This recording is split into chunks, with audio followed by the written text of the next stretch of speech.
Hello friends, आपका मेरे को और वीडियो में स्वागत है। अभी तक 138 तक क्वेश्चन कर चुके हैं जो हमारे रॉक्स के अंदर के थे। ठीक है, अभी हमारा स्टोन स्टार्ट हो गया 139 क्वेश्चन से। अब हम इसके क्वेश्चन करेंगे, सारे करेंगे यूथ की बुक के। आपको उसका अगर आप बाय करनी है तो आप बाय कर सकते हैं, आपको लिंक डिस्क्रिप्शन बॉक्स में मिल जाएगा।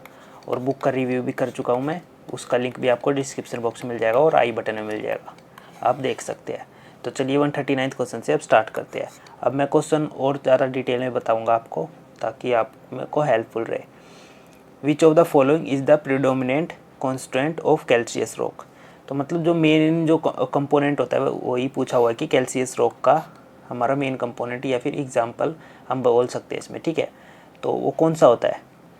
तो हमें सबसे पहले कैल्शियस रॉक के बारे में थोड़ा सा पता होना चाहिए।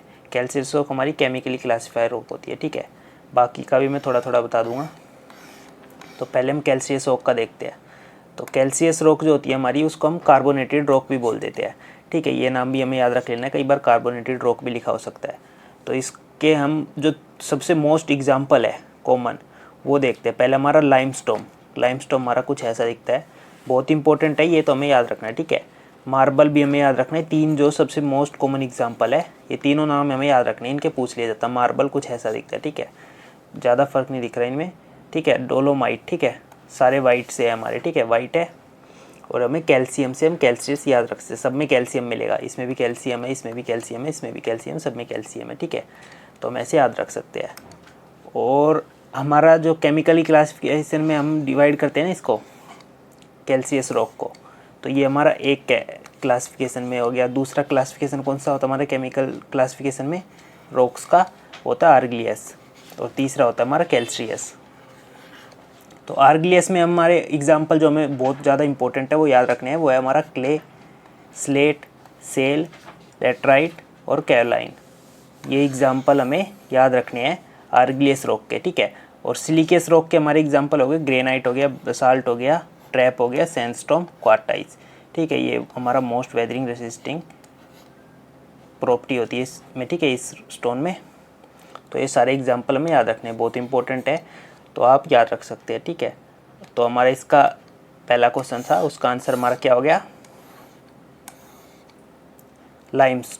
ठीक है, ये हमारा लाइम हो गया इसका आंसर। हमारी क्ले किस में आ गया, आर्गिलियस क्लासिफिकेशन में। ठीक है, एल्युमिनियम से याद रख सकते हैं हम। ठीक है, तो चलिए अब अगला क्वेश्चन देखते हैं। 140 क्वेश्चन हमारा। अगला क्वेश्चन क्या बोल रहा है, a size of the test specimen use in the crushing test to determine the compressive strength of stone is. तो जो क्रशिंग टेस्ट के बारे में पता होगा स्टोन का, तो हम उसका साइज भी बता पाएंगे। तो इसमें जो क्यूब यूज़ होता है ना, उसका साइज पहले वो हमारा साइज है क्यूब का 40 इंटू 40।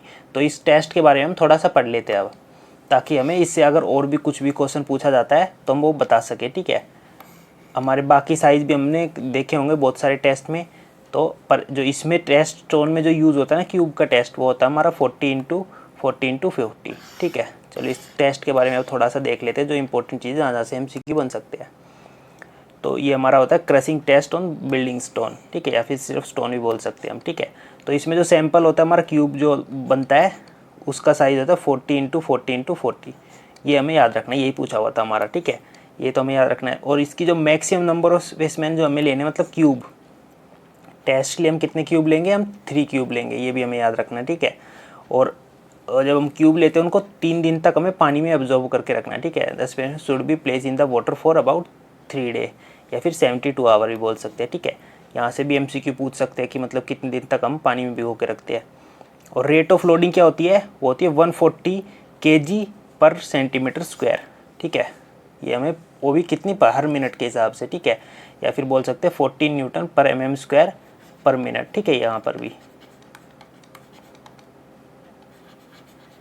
ठीक है, और हमारा एक और पॉइंट है, load bearing surface is cover with the plaster of Paris. ठीक है, plaster of Paris of about 5 mm thick plywood. मतलब जब इसमें हम, जैसे ये हमारा ऑपरेटस है ना, इसमें हमने ये क्यूब लगाया हुआ है। ठीक है, क्यूब ये लगाया हुआ है, तो इसमें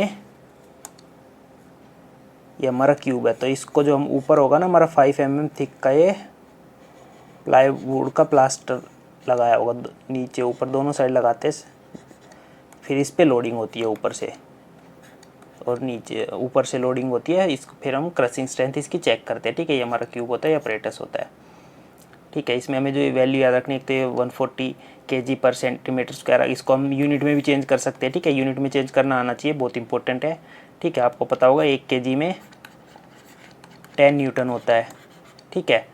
और आपको सेंटीमीटर से mm में चेंज कर सकते हैं, ठीक है।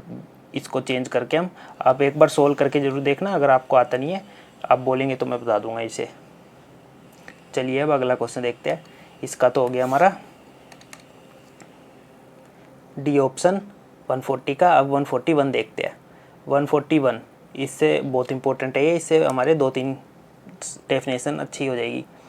The preparation of surface of stone to obtain a plane edge और to obtain stone of required size and shape is known as. Stone को प्रॉपर जो ड्रेसिंग की जाती है उसको ड्रेसिंग ही बोलते हैं, मतलब प्रॉपर शेप और साइज में जो हम कन्वर्ट करते हैं उसको ड्रेसिंग ऑफ स्टोन बोलते हैं, ठीक है। इन सब की डेफिनेशन सबकी अच्छे से देख लेते हैं एक बार, ताकि हमें अच्छे से याद रहे। तो इसका ऑप्शन यही करेक्ट हो जाएगा, ड्रेसिंग ऑफ स्टोन बोलते हैं, ठीक है। जो उसको प्रॉपर रिक्वायर्ड शेप में हम चेंज करते हैं उसको ड्रेसिंग ऑफ स्टोन बोलते हैं, ठीक है। तो एक बार देख लेते हैं ताकि हमें अच्छे से क्लियर हो जाए। तो हमारा ड्रेसिंग ऑफ स्टोन क्या है, change into definite shape and size, तो इसको हम ड्रेसिंग ऑफ स्टोन बोलते हैं, ठीक है। हम जैसे यहाँ पर ये जो है ना शेप में इसको शेप दे रहा है, स्टोन को एक शेप में चेंज किया जा रहा है इसको, ठीक है। तो इसी को बोलते हैं हम ड्रेसिंग ऑफ स्टोन। एक मतलब एक शेप देना, डेफिनाइट शेप देना बिल्कुल स्टोन को, उसी को ड्रेसिंग ऑफ स्टोन बोलते हैं। कोरिंग ऑफ स्टोन क्या होता है, मतलब स्टोन को जब हम तोड़ते हैं, मतलब निकालते हैं हम रॉक से, ठीक है। Taking out stone from the natural rock, मतलब माउंटेन्स में रॉक्स में से जब हम स्टोन को निकालते हैं ना उसी को क्यूरिंग बोलते हैं, ठीक है। और ब्लास्टिंग ऑफ स्टोन मतलब एक्सप्लोजिव का यूज़ कर कर हमें ब्लास्ट करना, स्टोन को तोड़ के इनका फिर यूज़ करना। नॉर्मली इसमें हमारे वो स्टोन को हम तोड़ते हैं जो हमारे रोड पे या फिर रेलवे में ऐसी जगह पर यूज़ होते हैं, ठीक है। ब्लास्टिंग से हम करते हैं। और सीजनिंग है मतलब कि उसका वाटर रिमूव करना, सीजनिंग ऑफ स्टोन है हमारा उसका वाटर रिमूव करना। वो हमारा डिफरेंट मेथड भी हो सकते हैं, या फिर हम इसको नॉर्मली सन में ही रख के, धूप में रख के हम इसको ड्राई करते हैं, मतलब उसका जो एक्स्ट्रा मॉइस्चर होता है उसको रिमूव करते हैं, उसको हम क्वार्ट्ज शेप भी बोलते हैं, ठीक है। ये भी हमें याद रखना है।